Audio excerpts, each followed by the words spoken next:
It stuns me to think that we know that we need to utilize dispersants in the event of a spill, and yet we haven't put in place the testing necessary. We've probably lost days here where we could have been acting while we wait for the testing to play out, which is more than just a little bit frustrating there. There didn't seem to be an emergency plan in place that could address how to deal with the spill once it happened. Someone from BP said this was a spill that was unthinkable. Why did it take the actual spill before the company came up with the idea of the containment dome and had tested that to see how it might work? As far as spill response, the industry, and I think BP is very similar to the rest of industry in this regard. The spill responses have heretofore concentrated primarily on dealing with oil at the surface and dealing with the spill, which I think which sits under the National Contingency Plan, One Gulf, and then the BP and MMS approved spill response plan, which I think has worked foundationally really well, and it's been spooled up, and it's the largest effort that's ever been undertaken. I think after this is under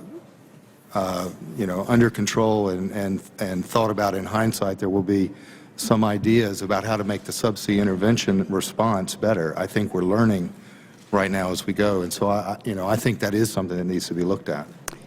And maybe each of you could answer, how much research and development does your company do on deep water spills?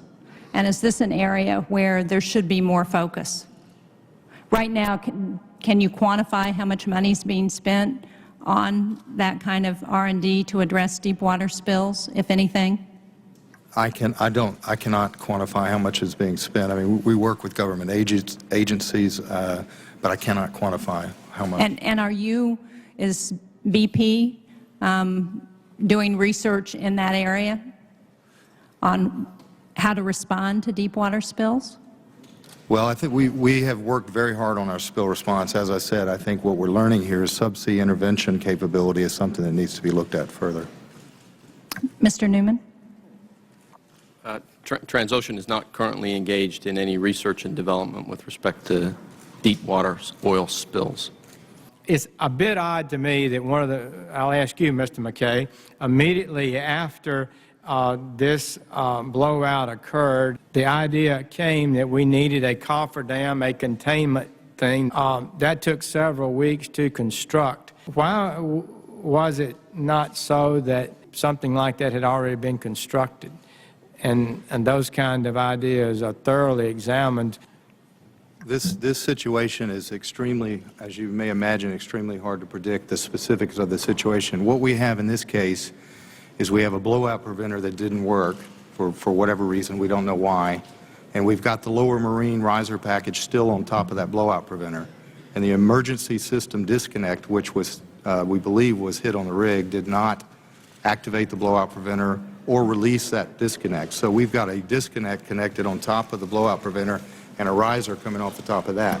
That then impacts what type of solution. Would you just pull that microphone a little closer there? It's hard for everybody to hear. I'm sorry. Then that impacts what solution we have to use to address the problem. So this situation where we've got a lower marine riser package that hasn't come off and a riser been over the top of it and along the seabed, that extremely difficult to predict that, impossible to predict that. Shouldn't you have anticipated that these kind of things could occur and that this kind of cofferdam would be needed, and shouldn't we have some already constructed or at least the designs tested?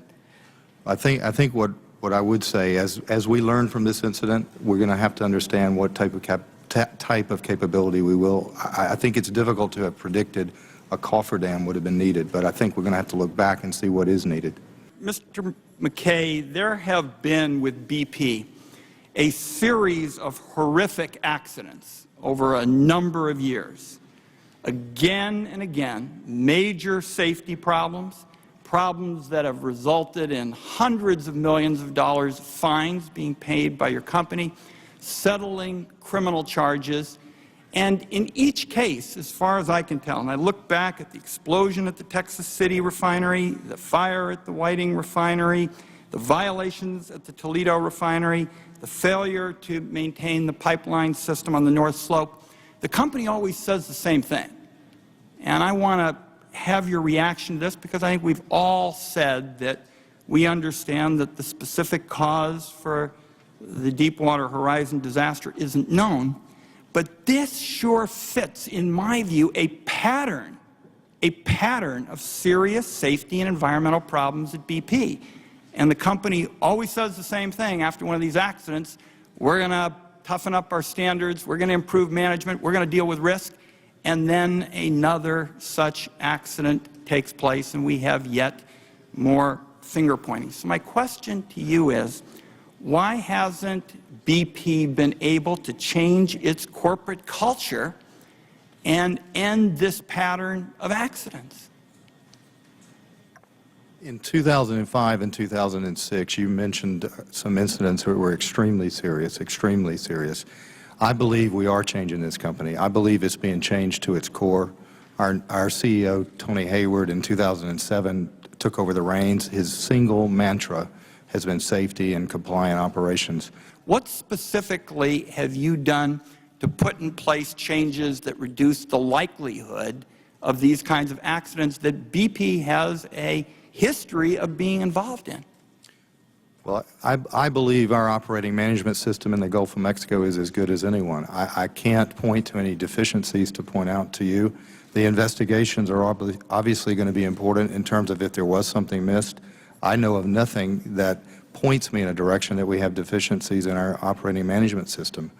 You're telling me you know of no deficiencies, but I'm still not clear what changes the company has made since those comments from Tony Hayward. There has been a pattern of problems at BP, and I'm trying to get you to tell me what changes, concrete changes, have been implemented since Tony Hayward made that statement in 2007.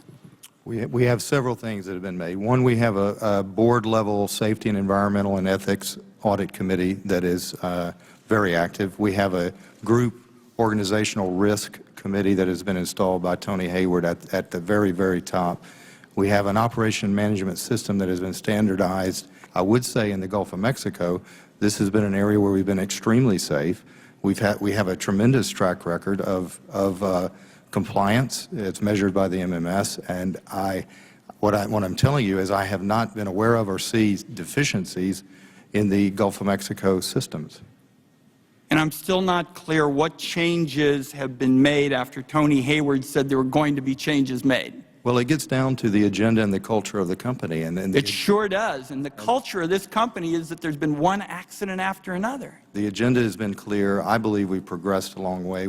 We're not finished. We'll never be finished. I'll hold the record open on this point, but I would like to see an itemized list of what has actually been changed since Tony Hayward said that there were going to be changes. You told me there were no deficiencies.